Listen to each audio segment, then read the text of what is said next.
On behalf of everyone in Transition Bellingen, I'd like to welcome you to the Visioning Fair.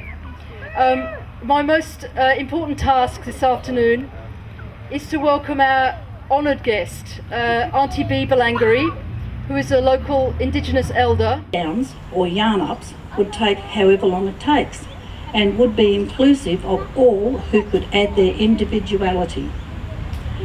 No project in my growing years needed money to develop. I acknowledge and pay respect to the traditional owners of this land where we gather today in Namgudjung to share visions for a sustainable future. I acknowledge elders of the future because of how they will lead us into a positive, self-determined, interactive, confident tomorrow. Because in my position at council I've had an opportunity to be involved with a number of community groups meetings, and I remember attending one Transition Bellingen meeting which I was very impressed and was just stoked to see that the vision of the Bellingen Transition Group came to fruition. And this fair is also another embodiment of that vision, and I'm really excited to be involved in that. I know that council is keen to be involved in the activities of transition and keen to work together, and I really look forward to working together with a group that not only has big visions but also creates big actions to back it up.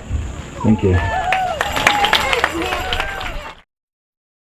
The main thing that has struck me is the amazing support that has come from all directions, and like there's been people working on this for weeks really intensively, and then so many people showed up in the last few days, and more people showed up this morning, and just throughout the day there's just something very special about all the combined energy. People are still here now, and it's rained a lot today. And that's real resilience. There's every good reason to go, oh, I'm going home, but people, hung around. The fair has got very much the role of a pollination process where lots of ideas get mixed up, and the idea was to look at what we want to look creatively and artistically at all the things we want to refuse of the way we live in, the things that we want to recover that used to be done in the past, and we want to bring back.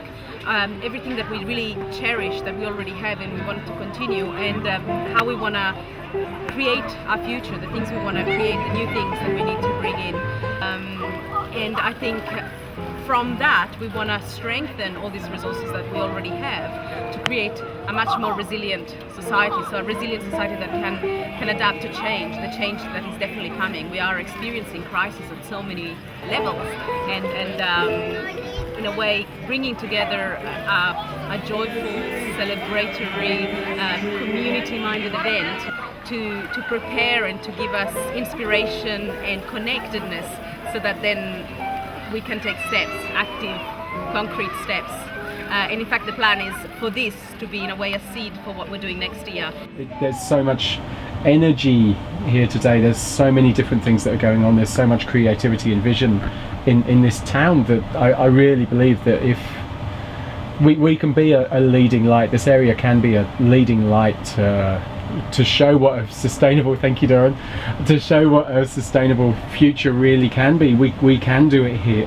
It's a very great place to live, and we have so many skills, so many tools, so many resources, so many great people, and a fantastic community.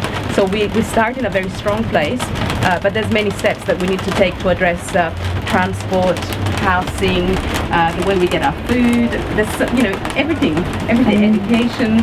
You really think we can do it? We can have this transition into the next age? I personally have a vision that we can, and in a way the new thing about how we work in transition is that we don't really know what we're doing, we are creating it all together. It's an emergent process that we create together, and I guess I really do trust this way of working, so I think we can, I do. If you've got one of the visions in the box, do it and act upon it, and make sure you get other people to help you and have fun.